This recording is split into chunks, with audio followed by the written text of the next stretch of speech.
Jealousy एक ऐसी आग है जो दूसरों को नहीं, सबसे पहले आपको जलाती है।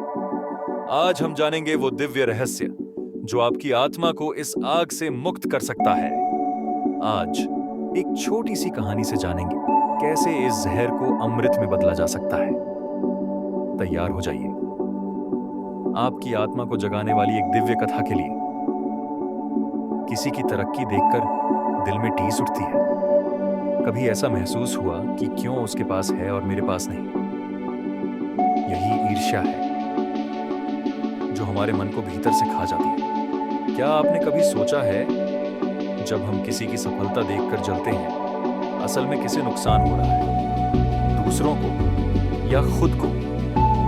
लेकिन अगर आप इस भावना को सही दिशा दे दें तो यही आपको अमर बना सकती है। चलिए चलते हैं प्राचीन भारत के उस दौर में जहां एक छोटा बालक था, ध्रुव। ध्रुव राजा उत्तानपाद का पुत्र था, लेकिन सौतेली मां सुरुचि ध्रुव से घृणा करती थी। जब ध्रुव मासूम भाव से अपने पिता की गोद में बैठना चाहता, सुरुचि उसे धक्का दे देती और कहती, तू राजा की गोद में बैठना चाहता है?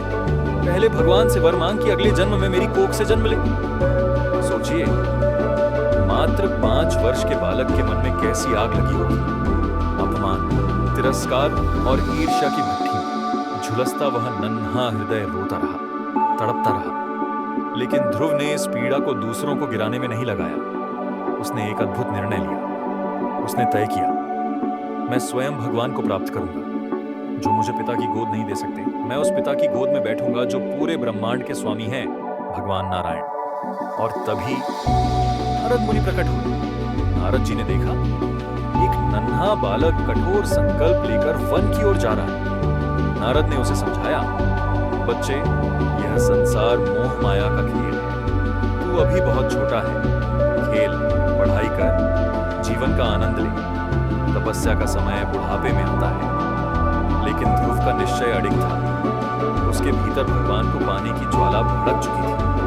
उसने नम्रता से कहा, हे मुनि, आप सत्य कह रहे हैं, परंतु मेरा हृदय आज से किसी सांसारिक सुख में रमता नहीं। मैं इस जन्म में ही भगवान को देखे बिना लौटूंगा नहीं। नारद जी मुस्कुराए। उन्हें समझ आ गया, यह कोई साधारण आत्मा नहीं है। उन्होंने उसे सच्चे मार्ग की दीक्षा दी। ओम नमो भगवते वासुदेवाय मंत्र दिया और ध्रुव तपस्या में लीन हो गया। ध्रुव ने 5 महीने तक कठोर तपस्या की। पहले केवल फल खाए, फिर सूखे पत्ते, फिर वायु, और अंत में उसने भोजन, पानी और सांस लेना भी छोड़ दिया। उसकी तपस्या से पूरी पृथ्वी कांपने लगी। देवता भी भयभीत हो गए और श्री हरि के पास पहुंचे। भगवान विष्णु स्वयं प्रकट हुए अपने चतुर्भुज रूप में, शंख, चक्र, गदा, पद्म के साथ। ध्रुव की आंखों से आंसू बह निकले। ध्रुव ने प्रभु के दर्शन किए और तभी उसे समझ आया, जिस वस्तु के लिए वह जल रहा था वह तुच्छ थी। सच्चा आनंद, सच्ची पूर्णता केवल भगवान में ही है। भगवान ने ध्रुव को वरदान दिया, तुम्हें वह लोक प्राप्त होगा जो ब्रह्मा जी के भी परे है। ध्रुव लोक जो सदा अटल रहेगा। ध्रुव जो एक क्षण में ईर्ष्या से भर गया था, अब भक्ति और दिव्यता का प्रतीक बन गया था। ईर्ष्या क्या करती है? मन को अशांत कर देती है, बुद्धि को विकृत कर देती है, प्रेम और मित्रता को नष्ट कर देती है, आत्मा की शांति को छीन लेती है। जब हम किसी की खुशी से दुखी होते हैं, असल में हम अपनी खुशी के दरवाजे बंद कर लेते हैं। दोस्तों, ईर्ष्या का इलाज क्या है? दूसरों को नीचे गिराना नहीं, खुद को ऊपर उठाना है। खुद को प्रभु की ओर मोड़ना है। अगर ध्रुव ने भी अपने दर्द को नफरत में बदल दिया होता, वह कभी भी अमर नहीं होता। कृष्णा ने गीता में कहा है, जो दूसरों की सफलता में आनंदित होता है वही सच्चा भक्त है।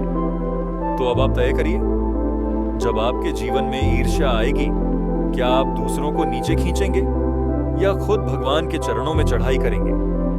तो आज इसी क्षण संकल्प लीजिए, जब अगली बार आपके मन में जलन का भाव आए, उसे एक प्रेरणा में बदल दीजिए। अपने लक्ष्य की ओर दौड़िए। कृष्ण की भक्ति में अपने मन को तल्लीन कर दीजिए। रिमेंबर, ईर्ष्या आपको गिराती है और भक्ति आपको उठाती है। अगर आप भी ध्रुव जैसे बनना चाहते हैं, अगर आप भी अपने जीवन को रोशनी से भरना चाहते हैं, तो इस चैनल को अभी सब्सक्राइब करें, बेल आइकन दबाएं और इस वीडियो को अपने सभी दोस्तों के साथ शेयर करें। आइए हम मिलकर इस संसार में प्रेम, भक्ति और दिव्यता का दीपक जलाएं।